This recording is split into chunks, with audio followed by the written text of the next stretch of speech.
Amigos, vamos falar da final da Liga dos Campeões, como chegam os dois times e como é que pode ser a prévia da final. Vamos projetar o jogo. E eu já vejo muita gente falando que o Real Madrid vai ganhar de goleada, que o Borussia Dortmund não precisa nem entrar em campo. Será que vai ser isso mesmo? Vai ser um passeio em Londres? Eu vejo um pouco diferente, mas a gente vai conversar tudo aqui nesse vídeo. Mas se você não é inscrito, se inscreva no canal para ajudar o nosso trabalho a crescer e não perder nenhum tipo de conteúdo como esse.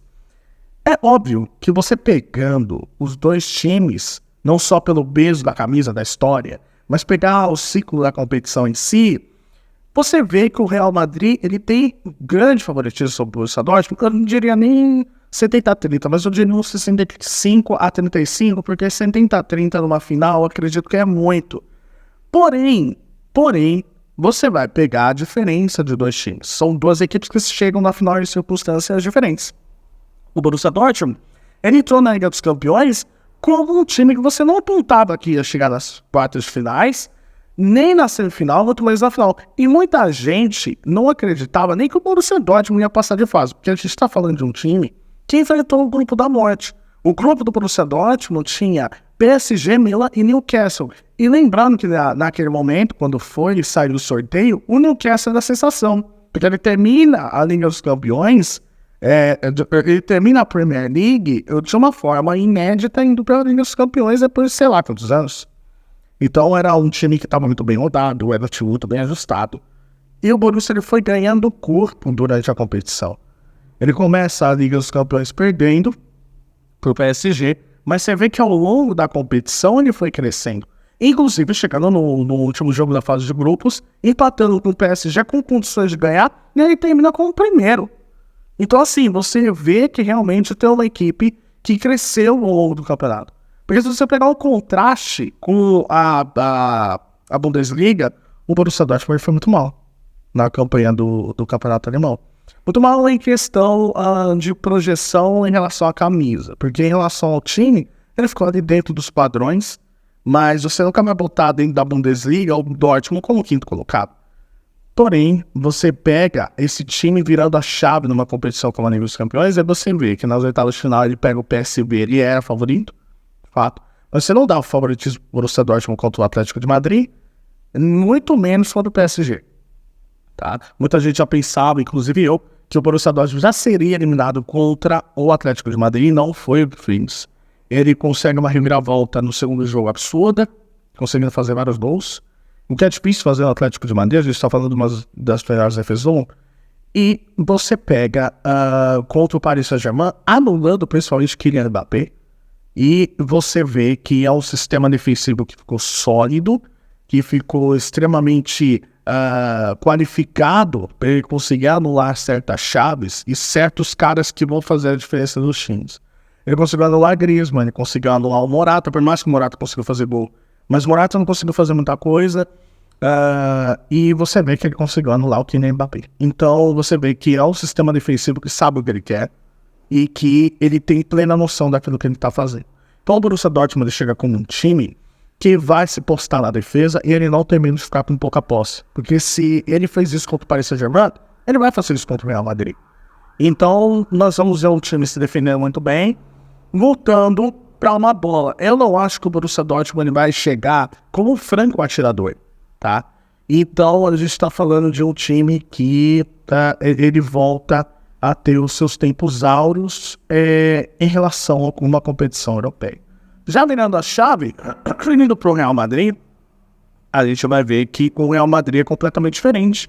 O Real Madrid não vai crescendo ao longo da competição, ele já começa como grande favorito, apesar de na competição passada ele ter sido eliminado da forma como foi para o Manchester City, mas é um time que chega de forma invicta. Ele chega depois de ganhar na primeira fase por 18 pontos, atropelou todo mundo, passa das oitavas de final, passa as quartas de finais.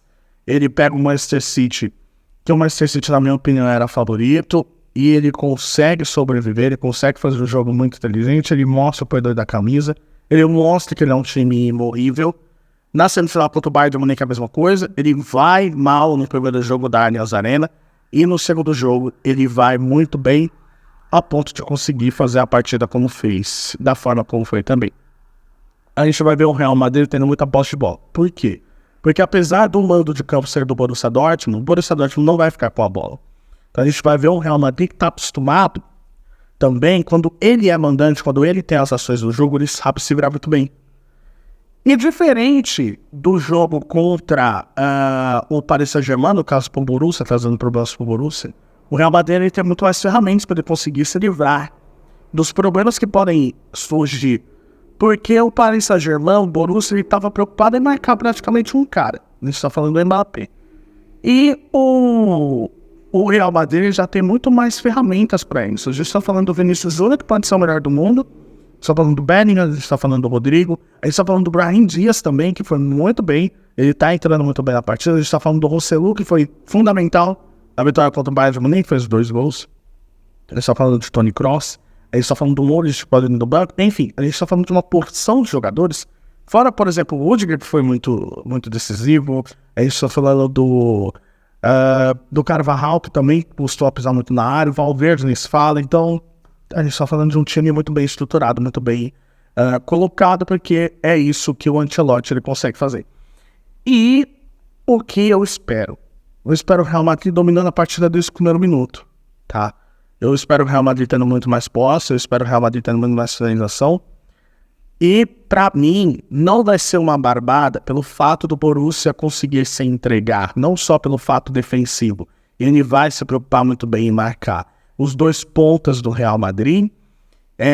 Ele vai tomar cuidado com essa bola aérea do Real Madrid, que é muito perigosa também. Ele tem rumos para isso. E, pra mim, o Borussia ele vai se valer por uma bola chutada pro Füllkrug, como aconteceu com o PSG. Ele vai depender de uma bola aérea pro Hummels, pra zaga, como foi também pro PSG. Para mim são as 2 jogadas que podem surgir pro Borussia Dortmund. E apesar disso, apesar do Real Madrid ter tanta posse, apesar do Real Madrid ter tanto volume, eu acho que vai acabar ali por conta de um 2-1 ou 2-0 pro Real Madrid. Acho que o título fica com o Real Madrid, mas acho que é muito importante pra gente poder exaltar que é a despedida do Marco Reus, que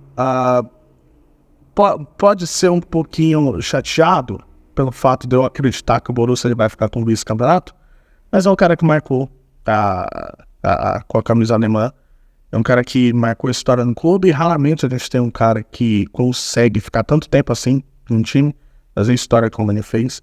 E o fato do Borussia Dortmund voltar à final depois de 26 anos, a última vez que o Borussia teve na final foi em 97. Então, a gente está falando de um time que ganhou. No caso, em 97, ele esteve na final em 2003. Mas ganhou em 97, esteve na final em 2013. A gente está falando diferentemente do Real Madrid, que praticamente está na final todo ano. Então, são situações diferentes, né? Do lado do Real Madrid, a gente pode pegar que o Vinícius ele pode ser o melhor do mundo.